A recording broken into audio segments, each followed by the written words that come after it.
జరుగుతుంది. దానికి సంబంధించి గ్రామ ప్రజలందరూ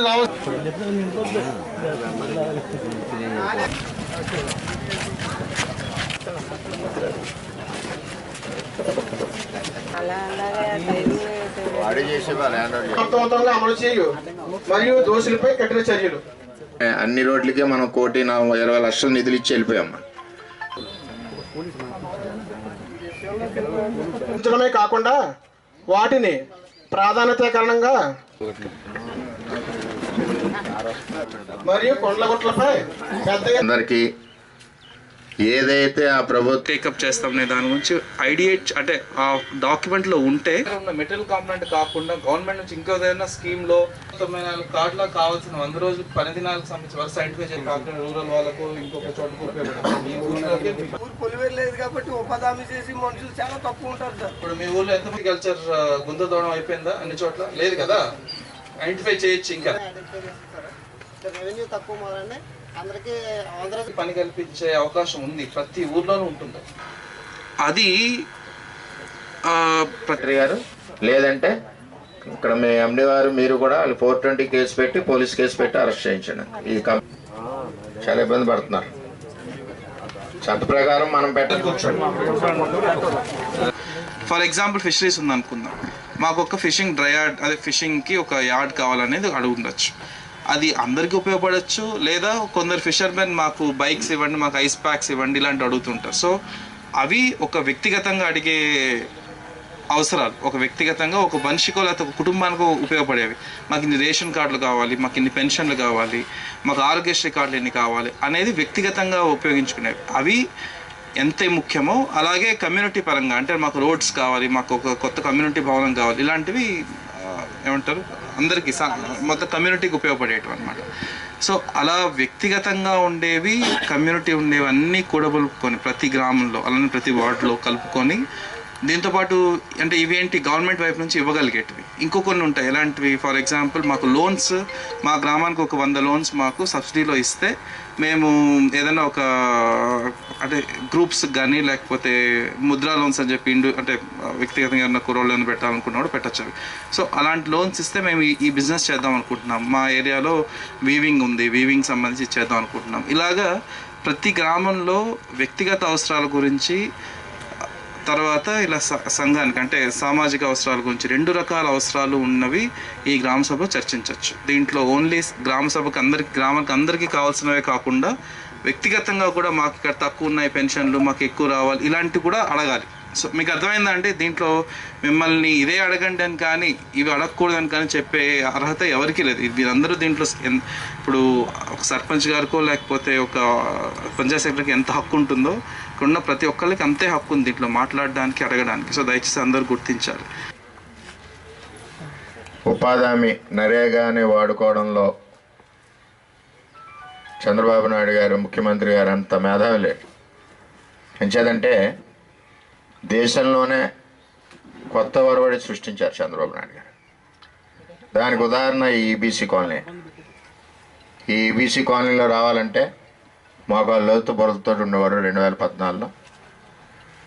ఎక్కడికెక్కడ చాలా దారుణమైన పరిస్థితి. పిల్లలు స్కూల్కి వెళ్ళాలన్నా ఎక్కడికి వెళ్ళాలన్నా వెహికల్స్ రాక. మరి అటువంటి కాలనీని నరేగాలోనే మేము చాలా అభివృద్ధి చేసుకున్నామండి కలెక్టర్ గారిది. అలాగే చిత్రాడ గ్రామానికి వచ్చేసరికి దగ్గర 4.5 కోట్ల రూపాయలతో రోడ్లన్నీ కూడా చేసాం. కానీ ఇంకా చేయవలసిన బాధ్యత చాలా ఉంది. ఇక్కడ అధికారులను రిక్వెస్ట్ చేసేది ఏంటంటే మేము ఇచ్చి పలానా చేయండి అని కంట ప్రజల అవసరాలు ఏమున్నాయో ఇక్కడ తీసుకున్న అర్జీలని టాప్ ప్రియారిటీలో పెట్టి అవి చేయవలసిన బాధ్యత అధికారులకు ఉంటుంది. ఇచ్చిన తర్వాత కూడా ఒక్కో చోట ఒకే ఇల్లు ఉంటుంది, కిలోమీటర్ రోడ్డు పెట్టచ్చు, తప్పులేదు, వాళ్ళకి కూడా రోడ్డు కావాలి. కానీ అక్కడ వచ్చినప్పుడు దానికంట డెన్సిటీ ఎక్కువగా ఉండి అవసరమైనది ఏది ఉందో దాన్ని మనం ముందుగా పెట్టుకుంటూ ఫీల్డ్ ఇన్స్పెక్షన్ చేసుకుని వెళ్తే అది మెజారిటీ ఆఫ్ పీపుల్స్కి ప్రజలకి సాటిస్ఫాక్షన్ ఉంటుంది ఈ కార్యక్రమం. దీనికి అదృష్టం కూడా మరి కూటమి ప్రభుత్వంలో ముఖ్యమంత్రి గారి ఆలోచన ఆల్రెడీ అలా ఉంది. అలాగే మన ఎమ్మెల్యే కళ్యాణ్ గారికి మరి ఇదే శాఖ రావడం కూడా మనందరికి కూడా అదృష్టం. ఏంటంటే మిగిలిన నియోజకవర్గాల మీద ఒక 4 రూపాయలు ఎక్కువ మనం పెట్టుకునే అవకాశం కూడా ఉంటుంది. దీంతో పాటుగా చాలా చోట్ల 5 సంవత్సరాలు కూడా మేము కంప్లైంట్లు ఇస్తానే ఉన్నాం. 100 రోజుల పని దినాలు అన్నది ఎక్కడ జరగలేదు. ముఖ్యంగా ఎస్సీ పేటలో అయితే పనులు లేక చాలా ఇబ్బందికర పరిస్థితులు పెడుతున్నారు. దీనికి కలెక్టర్ గారిని రిక్వెస్ట్ చేసేది ఏంటంటే, ఎక్కడైతే 100 days టార్గెట్ అవ్వదో ఆ కనెక్టెడ్ ఆఫీసర్స్కి మీరు రిక్వెస్ట్గా చెప్పాలి. మీరు ఎలా చెప్తారో తెలియదు, కానీ వాళ్ళే బాధ్యులుగా మీరు తీసుకోవాలి.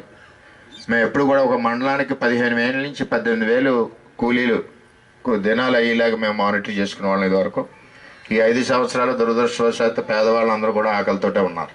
నిజంగా చాలా సుదినది. ఎందుకంటే గత ప్రభుత్వంలో పంచాయతీలను మొత్తం నిర్వీర్యం చేసి సమాంతర వ్యవస్థను నడిపి అసలు పంచాయతీ యొక్క అస్తిత్వాన్నే ప్రశ్నించే పరిస్థితికి ఆనాటి పాలకులు క్రియేట్ చేశారు.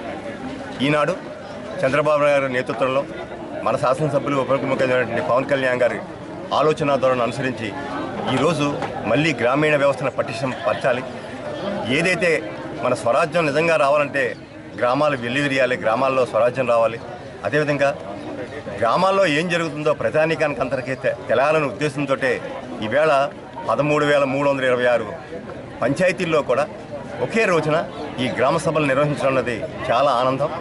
ఎందుకంటే ఇందులో వారు ఏ అంశాలను అయితే మనం గుర్తించాలి, గ్రామస్తుల యొక్క అవసరాలేంటి, ఈ గ్రామానికి ఉన్నటువంటి ఆ నీడ్స్ ఏంటి అనేది ఐడెంటిఫై చేసి, అదే కాకుండా కేవలం రోడ్లు ఈ డ్రైన్లే కాకుండా సామాజిక అవసరాలు, ఇతరత్ర స్కూల్ నిమిత్తం కానీ ఏ డెఫిషియన్సీస్ ఉన్నా కూడా వాటిని అన్నీ గుర్తించి ఒక రాబోయే 4-5 ఏళ్లలోనూ మనం చేయవలసిన పనులని ఈ గ్రామ సభలో ఆమోదించే తీర్మానం చేస్తే ఆ కార్యక్రమాలను అనుసరించి ప్రయారిటీ వైజ్గా వాటిని ప్రయారిటీ చేసి రాబోయే 4-5 ఏళ్లలోనూ వీటినన్నింటినీ పూర్తి చేయాలనే లక్ష్యంతో ఈ సదుద్దేశంతో ఈ కార్యక్రమాన్ని చేపట్టారు.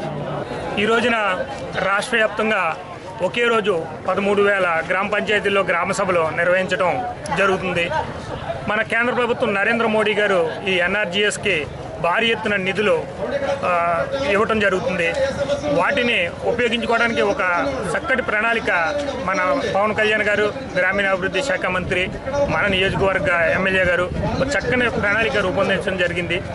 దీన్ని భారీ ఎత్తున పరిదినాలను పెంచి కల్పించి దాని ద్వారా ఈ మెటీరియల్ కాంపోనెంట్ని సమకూర్చుకుని ఈ గ్రామాలని అభివృద్ధి చేయాలి అని సంకల్పించడం ఎంతో మంచి పరిణామం.